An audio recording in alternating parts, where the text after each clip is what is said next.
ඒක මෙහෙමයි. ඒක අර අපි එහෙම කියන්නේ කිව්වොත් ඒක මේ පොඩි ගැටලුවක් ඇති වෙනවා. ඒ කියන්නේ සංවරයක් තියෙන කෙනෙක්ම මෙතන ඉන්න ඕනේ කියන එක නෙවෙයි. එයාගේ යම් කුජලයේගේ අපි හිතමු යම් කිසි තැනක එයා උපරිම සංවර වෙලා තියෙනවා යා.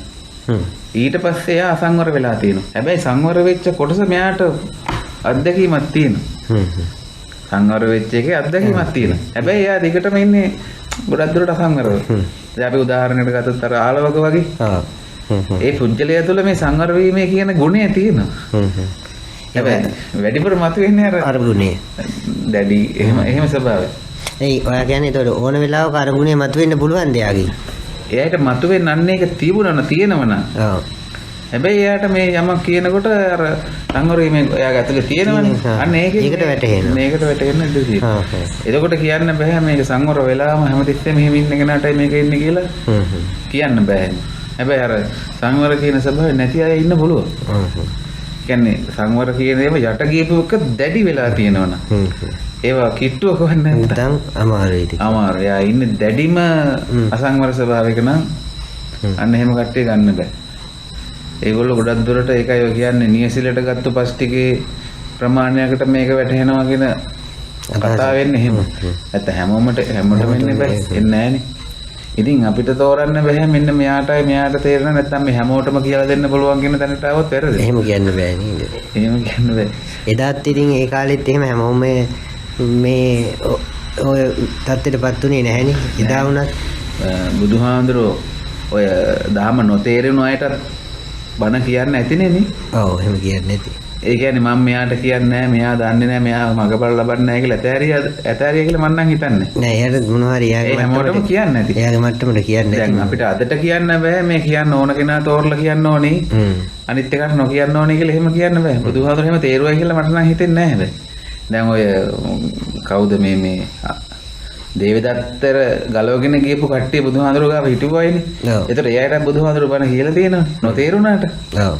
තෝර කියලා නැහැ. කියන්නේ ඔක්කොටම එහෙම කියලා තියෙනවා. බුදුහාමුදුර එහෙම කියලා තියෙනවා. උදේට නැගිටලා බලලා මෙන්න මෙයාටයි බණ කියන්නේ කියලා එහෙම එකක නෙමෙයි ඉතින්. සුසුම කෙනා තෝරලා කියනවා කියලා අදට එක කරන්නත් බෑ. බුදුහාමුදුර එදා කරලා නැහැ නේ ඉතින් බැලුවාම. එදත් එහෙම කරන්න බැරි තත්ත්වයක් තියෙනවා. ඒකට අපිට අද හොයන්නත් බෑ මෙන්න මෙයා තමයි තේරෙන්නේ. මේක තේරෙන්නේ කියලා. එහෙම කියන්න බෑ. කියන ඒක එයාට අදාළ කාරණා. අදාළ කෙනාට ඇහෙන්න පුළුවන්. ඔක්කොටම කිව්වම අදාළ කෙනාට ඇහෙන්න පුළුවන්. තේරෙන්නේ කියන්න බෑ. ඒ කියන්නේ අර ඔක්කොටම කියපුවාම තේරෙන කෙනෙක් තේරුණාට පස්සේ මේ මග ඔස්සේ එන්න පුළුවන්. එහෙම එන්න ඉඩ තියෙනවා. එහෙම තෝරන්න පුළුවන්කමක් තියෙනවා නම් බුදුහාඳුරෝ ඒ ටික තෝරලා වෙනම අරගෙන කියලා දානවා. ඒ කියන්නේ එහෙනම් මගපල ලබන්න පුළුවන් කට්ටිය මිස් වෙන්නේ නැහැ. ඔව්.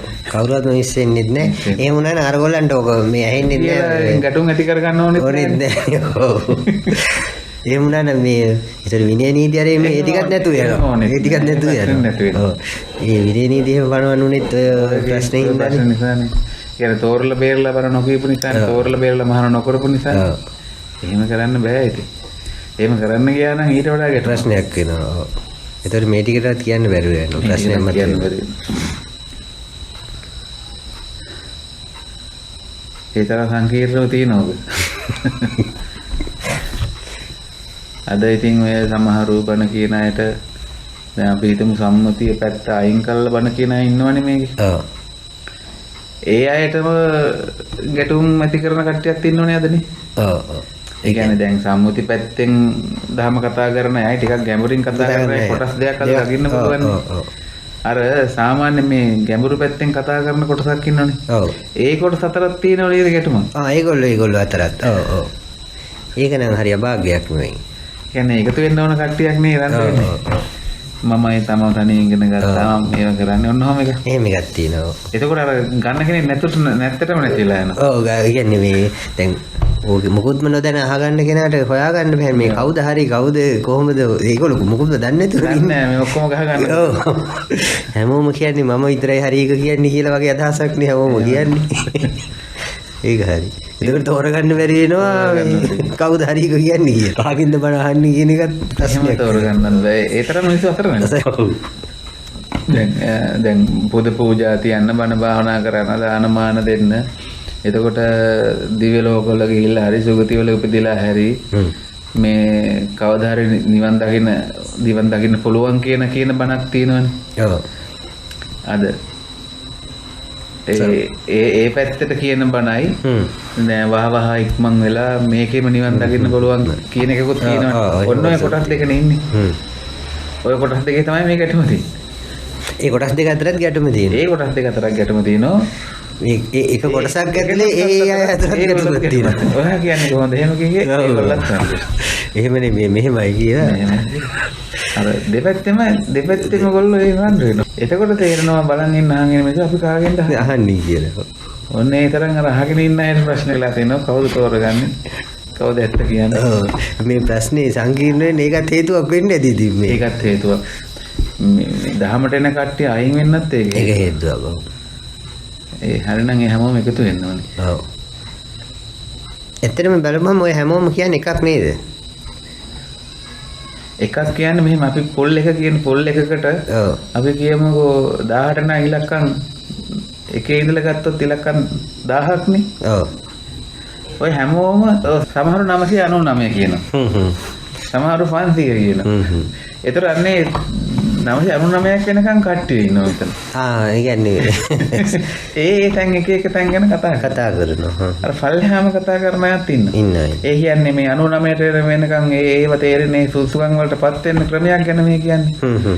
ඒ කියන්නේ සත්තු මර ඉන්න එක මෙහෙම වරින් ඔබ කරන්න එපා පින් කරපන් කියලා අර හිත නිවලා ගන්න සාමාන්‍ය අන්න එහෙමත් මේක ඉන්නවා. ඒ කියන්නේ මේ පැත්ත ඇහෙන්නේ අර එහෙන් සකසනවා. ඒතර ඒගොල්ලෝ තමයි අර මුලම ඉන්නේ. දාන මාන දෙන්න පින් කරන්න කියලා ඒ කියන්නේ ඒගොල්ලෝ. ඒතර ඒගොල්ලෝ නැතුවත් බෑ මේ. බෑ මේකට. ඒගොල්ලෝ සෑහෙන කාර්යයක් කරනවා එතන ඉඳලා. ඒගොල්ලෝ තමයි මෙතෙන්ට කට්ටිය හදලා මේක අහන්න. ඔව්. ඒතර මේ 99 කට්ටියකට ඔක්කොම එකතු වෙන්නේ. නම ඉතින් මේ තේරුම් ගන්න මේ හැමෝම වටිනවා කියලා. ඔව් ඒක හරි. ඔබ තේරෙන්නේ නැතුව රණ්ඩු වෙන්නේ. කෙනකෙනාගේ වටිනාකම කෙනකෙනා දන්නේ නැහැ. ඒ කියන්නේ මොන්ටිසෝරියෙන් ළමයා හදලා තමයි එක වසරට දෙන්නේ. ඔව්. එක වසරෙන් හදලා දෙක වසරට දෙනවා. අන්න ඒ වගේ ක්‍රමයක්. එතකොට අර 10 වසරේ 11 ඉන්න කට්ටිය මේ මොන්ටිසෝරිය කට්ටියට බයි නුඹලෝ මොනවද ගන්නන්නේ? අන්න ඒ වගේ ප්‍රශ්නයක් මේ 10 තියෙන්නේ. ඒ කියන්නේ දැන් අපිට ඕන කරලා තියෙන්නේ මේ ඔක්කොමලා එකට එකතු වෙන්න. එකතු වෙන්න ඕනේ එකතු වෙන්න. එහෙනම් තාමත් ඒ කියන්නේ ඒගොල්ලන්ට තේරිලා නැද්ද මේක ඔහොම කතාවක් කියලා? මේක එහෙම තේරුණා නම් රණ්ඩු වෙන්නේ නැහනේ. හාමුදුරුවෝ බැනගන්නෙත් නැහැ. ගිහියෝ හාමුදුරුවෝ බැනගන්නෙත් නැහැ. එයාට මන් දන්නවා එහෙම කියන්නෙත් නැහැ. ඔව්. එහෙම එකතු වෙනවා. එකතු වුණොත් මේ ලේසියි. අන්න එතකොට මේ ශාසනය ගොඩ නැගෙනවා. ඉක්මන් වෙලා මේ ව්‍යාප්ත වීම වැඩි වෙනවා. ඒ ව්‍යාප්ත නොවෙන්නේ මේ ප්‍රශ්නේ. තේරුම් ගන්න බැරුව කෙනෙකුගේ වටිනාකම. අම්මා තාත්තා මුලින්ම වටින්නේ. ඔව්. ගුණධර්ම කියන්නේ සමාජීය පැත්තෙන් තියෙන ගුණධර්ම ටික ගන්නන්නේ අය. කියන්නේ බුද්ධ දර්ශනය නෙමෙයි.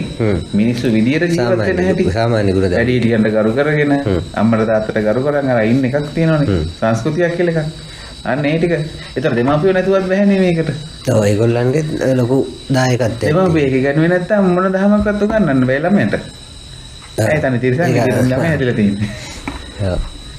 ඒතකොට අර සම්මුතිය බණ කියන කෙනාට වයින් එක තියා මේ මෙතන අම්මා තාත්තා ගැන ඔව් බලුවම අර සම්මුතිය බණ කියන එක ඔච්චර කරු කරනවනේ එහෙනම් ඔව් එයා කරන දෙයට ඔව් එතෙන්ට යන්නේ මේගොල්ලොන්ව මේ අදලම මෙහෙන් යවන්න ඕන දෙමළ ඔය කෝගෙම වටිනාකම මම කියන්නේ මේ සමාජයේ ගුරුවරයෙක්ගේ ඉඳලා වටිනාකමක් තියෙනවා මේ එතකොට ගුණධර්ම පැත්ත මදිද කියන්නේ ගුණධර්ම අදට සමාජයේ අද ගුණධර්ම පැත්ත අදට ඇත්තටම ඇති.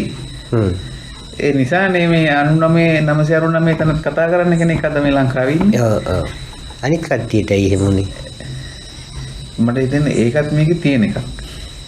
ඒකම තමයි තියෙන්නේ. වෙනස් වෙන්නේ නැහැ කියලාද කියන්නේ? වෙනස් වෙන්නේ නැහැ. ඔය රටාවට කා කොටාගෙන ඕක තමයි යන ගමන. ඒ කියන්නේ එහෙනම් එදත් ওই විදිහටම වෙන්නේ නැති. එදත් ওই විදිහටම. මේක නවත්තන්න පුළුවන් දෙයක්වත් නෙමෙයි. ඔක තමයි ස්වභාවය. මේක බුදුහාඳුරන්ගේ කාලේ බුදුහාඳුරෝ දාම දේශනා කරානේ. ඒ දේශනා කරපු එකත් එක්ක ව්‍යාප්ත වීම තියෙනවනේ. අන්න ඒ කාලේ මේක නැහැ. ඒ කාලේ මේක නැහැ. මොකද ප්‍රශ්නේ විසඳන්න මුල් ගුරුතුමා ඉන්නවනේ. ඔව්. එයා ඒතකොට මේක ව්‍යාප්ත කරන කාලේ සංඝයා වහන්සේලා කා කොටා ගන්නෙත් නැහැ. ඒගොල්ලෝ හරි සමගි. ඔව්. ඒක හොඳට ගියා. දෙමාපියෝ ටික දෙමාපියෝ කරා අර පල්ලෙහාම ඉන්න කට්ටිය ඒගොල්ලෝ මං දැන් යන සරියුත් හාමුදුරුවෝ ගාවට මම දන්නේ මෙච්චරයි කියලා අර අසජි හාමුදුරුවෝත් එහෙමනේ. මම මෙන්න මෙච්චරයි දන්නේ. එහෙම පුළුවන් ටික කරලා අයෝ මුලට. දැන් අද එහෙම නැහැනේ. අද ගුරා පෙන්නන්නේ නැහැනේ. නෑ.